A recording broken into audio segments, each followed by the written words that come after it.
بسم اللہ الرحمن الرحیم، السلام علیکم۔ سارے معاملات کو اگر صرف ایکڈیمکلی نہ دیکھا جائے اور صرف ایک نظر سے دیکھا جائے، اور وہ جو نظر اور وہ اینک ہو وہ بخاری شریف کی ہو، تو دیکھیے ذرا کس طرح کے لوگ جو ہیں وہ اللہ کے رسول کے قریب رہے اور ان کی پھر بعد میں کنٹریبیوشن کیا رہی۔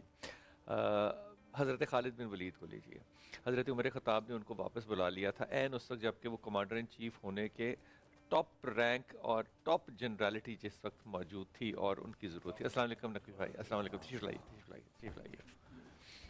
بسم اللہ۔ اس لیے تاکہ لوگوں کو یہ نہ لگے کہ خالد بن ولید جیت رہا ہے، لوگوں کو یہ پتہ چلے کہ اللہ جو ہے وہ عزت دیتا ہے اور اللہ کی وجہ سے ہوتا ہے۔ لیکن جب خالد بن ولید کی محبت ہے رسول پاک صلی اللہ علیہ وسلم دیکھیے تو ان کی ٹوپی جو تھی اس میں رسول پاک صلی اللہ علیہ وسلم کا ایک بال تھا سر کا، اور وہ گر گئی کہ تو آپ نے کئی صحابہ اس میں شہید ہو گئے، لیکن انہوں نے کہا میری ٹوپی واپس لے آؤ۔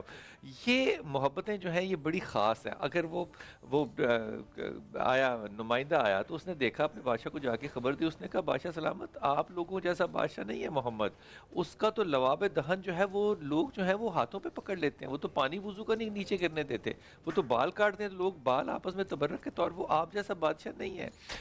جہاں پہ صحابہ ایسے ہوں کہ وہ پانی وضو کا نہ گرنے دیتے ہوں، جہاں پہ کہ حضرت معاذ جیسے شخص ایسے ہوں جنہوں نے بچپن سے دیکھا ہو، وہاں پہ ان لوگوں کا جو علم ہے، جب کسی کو کہا جاتا ہے کہ یہ علم کا دروازہ ہے اور میں شہر ہوں، یہ راستہ ہے، چور دروازہ نہیں ہے، یہ راستہ ہے جہاں سے آنا ہے، وہ ہستی و وہ شخصیت کیسی ہوگی جس نے آنکھ کھولی ہے نبی کو دیکھ کر۔ یہ معصوم بات تھوڑی ہے، یہ اللہ کے پلان سے باہر تھوڑی بات ہو سکتی ہے۔ جس نے جو گٹی ہے وہ لواب دہن رسول پاک صلی اللہ علیہ وسلم لی ہے، جس کے اوپر صحابی ہے وہ کہتے ہیں کہ میں جب شروع کے دنوں میں تجارت کے لیے مکہ آتا تھا تو میں نے دیکھا ایک بہت ہی روشن چہرے والا شخص جو ہے وہ کھڑا وہاں پہ کچھ کر رہا ہے، وہ نماز ادا کر رہے تھے، تو اس کے ساتھ ایک عورت آ کے کھڑی ہو گئی، پھر اس کے بعد ایک بچہ آ کے کھڑا ہو گیا۔ وہ اپنی ساری عمر کہتے رہے کہ اگر میں اس وقت قبول کر لیتا نا اسلام تو میں پہلا مرد مسلمان ہوتا۔ وہ یہ جو تزکیہ نفس ہے، یہ جو خصوصیت ہے، یہ جو اپنی رغبت ہے، محبت ہے اللہ کے نبی کے ساتھ، یہ اس کو خاص اور عام بناتی ہے، اپنی کوئی خوبی نہیں ہوتی، یہ نبی کی نسبت ہے۔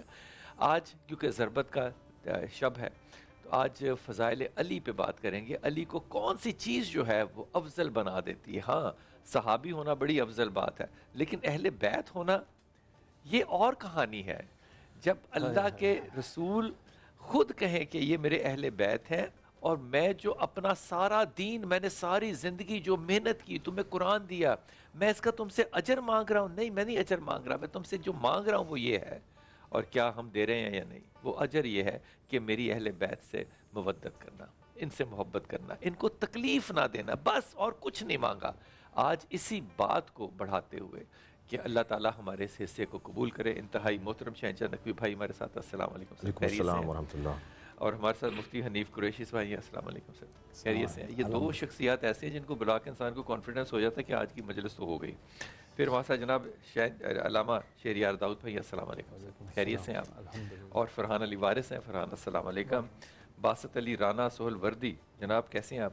آپ کا نام روز ایک شامل ہو جاتا ہے، لمبا ہوتا چلا جا رہا ہے۔ عبد الباسط رانا سہل وردی، آپ کبھی کسی کے کاغذ کو اٹیسٹ تو نہیں کر سکتے؟ یہ نام ایک مہر پہ نہیں آئے گا؟ عبد الحمید رانا صاحب کے صاحبزادے ہیں۔ سارے بنی بھائی السلام علیکم، خیریت سے ہیں؟ الحمدللہ۔ حضور اقدس، حق تو آپ کا ہے لیکن قریشی صاحب کو موقع پہلے کہنے میرے مہمان بھی ہیں، میرے مہمان بھی ہیں، مہمان بھی ہیں اور قریشی بھی ہیں۔ واہ، قریشی بھی ہیں، قریشیوں کا سادات کے ساتھ بڑا تعلق ہے۔ قریشیوں کا ساتھ حضور اقدس، یہ جو میں بات آپ سے عرض کر رہا ہوں، پہلے تو یہ فرمائیے کہ بات آپ متفق ہیں، اور پھر اگر یہ بات متفق ہے تو یہ اہمیت کیا ہے اور کیسی ہے نسبت رسول سے علی مرتضیٰ ہونا؟ بسم اللہ والصلاة والسلام علی رسول اللہ۔ دیکھیں، آپ نے انٹرو میں میرے خیال میں چند منٹوں میں اتنی باتیں کر دی ہیں کہ آج کا سارا پروگرام ہی اسی کے اندر آ گیا ہے۔ اللہ تعالیٰ نے آپ کو ایک بولنے کا ملکہ عطا کی ہے، اللہ مزید فضل۔ جن ہستیوں کا ذکر آپ نے شروع کیا ان میں سے ایک ہستی حضرت مولا کائنات کی ہے، اور حضرت مولا کائنات مولا المومنین والمسلمین، یاسوب المومنین والمسلمین، تاجدار حل عطا، مشکل کشا، غالب علی کل غالب، امام المشارق سبحان اللہ یار، سبحان اللہ۔ حضرت سیدنا علی بن ابی طالب کرم اللہ تعالی وجہ الکریم، یہ ان ہستیوں میں سے ہیں جو ہستیاں مقصودی ہستیاں ہیں. مقصودی مقصد ہے ان کا ہے.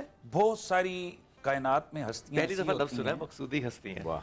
کائنات میں بہت سارے ایسے لوگ ایسی ہستیاں ہوتی ہیں جو حادثاتی طور پر سامنے آتی ہیں. یہ مقصودی میں مقصودی کیوں کہہ رہا ہوں؟ اس لیے کہ ان کا ذکر عرشوں پہ بھی لکھا ہے, جنتوں میں بھی لکھا ہے, ان کا ذکر کشتی نو پر بھی لکھا ہے, کیا بات کی ہے یار, کیا بات کی ہے. ان کا نام دعائے موسیٰ میں بھی ہے, ان کا نام تورات میں بھی ہے, انجیل میں بھی ہے, زبور میں بھی ہے, اور قرآن گواہی دیتا ہے ذالک مثلہم فی التوراۃ و مثلہم فی الانجیل. اس لیے ہم ان کو مقصودی کہتے ہیں. وہ بیدم وارسی نے کہا تھا نا, بیدم یہی تو 5 ہیں مقصود, خیر النساء حسین و حسن مصطفیٰ و علی. تو حضرت مولا کائنات مولا علی پاک کرم اللہ تعالی وجہ الکریم, میں آپ کی اس سے زیادہ کیا شان بیان کروں کہ اگر حسب کو دیکھیں تو آپ کے حسب جیسا کسی کا حسب نظر نہیں آتا, اور اگر آپ کے نسب کو دیکھیں تو آپ کے نسب جیسا کسی کا نسب نہیں نظر آتا. کیا بات. آپ میرے نبی کے شفیق چچا حضرت سیدنا ابو طالب کے لخت جگر ہیں, اور سب سے بڑا کمال یہ ہے کہ اس سے زیادہ میں کیا رشتہ بیان کروں کہ علی کی آنکھ کھلی وہ گود رسول میں تھے, اور رسول کی آنکھ بند ہوئی وہ علی کی گود میں. کیا بات ہے یار. حضرت علی المرتضیٰ کرم اللہ تعالی وجہ یار اپنی الکریم, بات پہ رونے کا وقت تو دو. کیا بات کیا خدا کی قسم. سبحان اللہ. ہائے ہائے ہائے, کیا بات کی ہے یار. واہ واہ واہ واہ واہ, سبحان اللہ. تو سلامت رہو. یہ وہ ہستی ہیں کہ میں اکثر یہ جملہ بولتا ہوں, اور الحمدللہ میرے اس جملے کو پوری دنیا میں سنا بھی گیا, اور اب لوگ اس کو بیان بھی کر رہے ہیں کہ جب بچہ تھوڑا بولنے کے لائق ہوتا ہے تو اس کی ماں کوشش کرتی ہے کہ یہ بولے, اور ماں کی یہ خواہش ہوتی ہے کہ وہ اپنی زبان پر سب سے پہلے ماما کہے, باپ چاہتا ہے وہ یہ بابا کہے. اور یہ مرحلہ 2 سال 2.5 سال 3 سال کا یہ ہوتا ہے, اور یہ سلسلہ چلتا ہے. کبھی آپ نے سوچا اور غور کیا کہ حضرت علی کو تو حضرت ابو طالب سے رسول اللہ 1 سال کی عمر میں مانگ کے لے گئے تھے, تو اب ذرا غور کیجئے کہ علی کو سب سے پہلے کس نے بلوایا ہوگا اور کیا بلوایا ہوگا. کیا بات ہے یار, کیا بات ہے. سبحان اللہ. کیا بلوایا ہوگا, بس تصور کریں کیا بلوایا ہوگا. کیا اب ظاہر ہے رسول ہے, تو رسول نے سب سے پہلے علی سے یہی کہا ہوگا نا کہ علی بولو اللہ اللہ. جس علی کا یہ مقام اور منصب ہے, کعبے میں ولادت ہے, گود رسول میں آنکھ کھلتی ہے, مکھڑے والضحیٰ کی زیارت یہ کائنات کا پہلا نظارہ ہے, رسول کے لعاب دان کی گھٹی ہے ان کی پہلی غذا ہے. اور پھر مقام آگے بڑھیے تو میں اس پہ بھی کہتا ہوں سننے والوں کو کہ میں کیوں کہتا ہوں, یہ میرا ایک لفظ میں نے یہ شروع کیا یہ بولنا کہ یہ گھرانہ وراء الورا ہے. وراء الورا کا یہ مطلب ہے کہ آپ کسی چوک چوراہے میں عقل کا ترازو کھڑا کر کے ان کو نہیں تول سکتے ہیں کہ یہ کیا ہے. اچھا بات کی, کسی چوراہے میں عقل کا ترازو کھڑا کر کے نہیں تول سکتے. کسی بھی چوک چوراہے میں عقل کا ترازو کھڑا کر کے اس پہ نہیں ان کو تول سکتے ہو.